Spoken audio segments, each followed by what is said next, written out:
All right, so President Trump plans to meet with world leaders in Italy as he attends the Pope's funeral. The goal, to end the war in Ukraine before more people die. But a new report sheds some light on how far apart the U.S. and Europe are on finding a solution. And joining me now to discuss is Blaine Holt, retired Brigadier General and former U.S. Deputy Military Representative to NATO, and Fred Fleitz, former Trump National Security Council Chief of Staff and Executive Secretary and Vice Chairman of the America First Policy Institute. Gentlemen, welcome to you both. Thank you for coming on.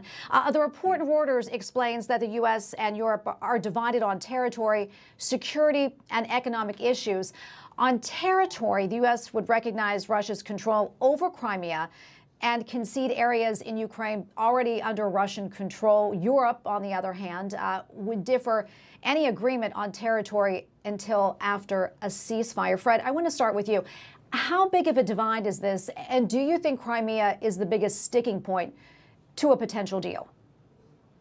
It's a significant divide, and it is why there's been no effort to solve this conflict until President Trump came around. He's putting forward the best of many bad options to resolve this. Now, Europe is upset that Russia will not be forced out of every inch of Ukraine. They don't have a way to do that. Trump's trying to find a way to recognize the situation on the ground and stop as much killing as possible as soon as he can. It may be an ugly peace and a difficult peace to get, but if Trump can pull it off with these concessions, including the U.S. not contesting Russian occupation of Crimea, if he can get a lasting peace settlement, I think that concession will be worth it. Blaine, what do you think? Your thoughts on this? Yeah, so the impediment here is Europe. They are pushing Zelensky into the same formula we've seen for 3 years now.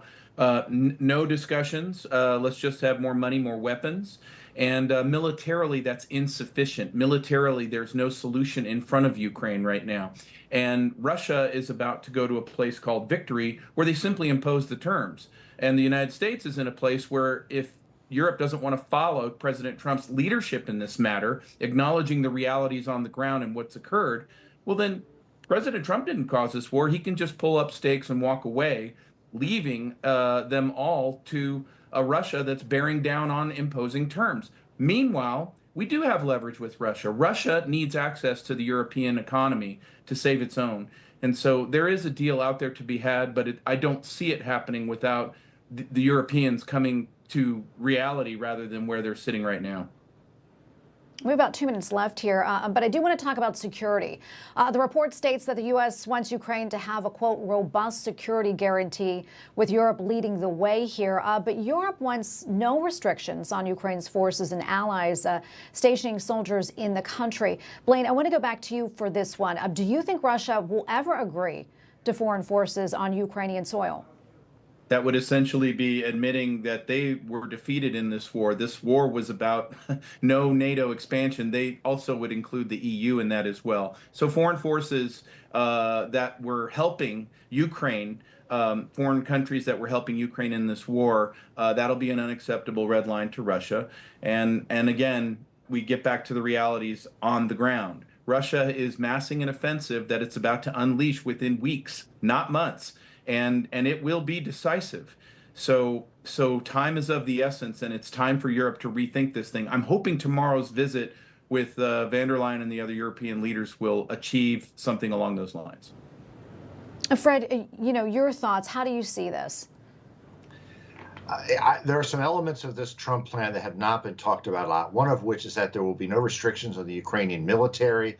Ukraine's military industrial complex will not be restricted.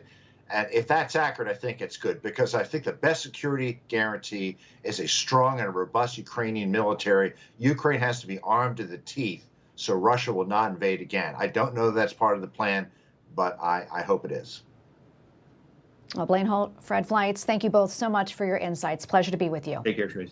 Good to be here.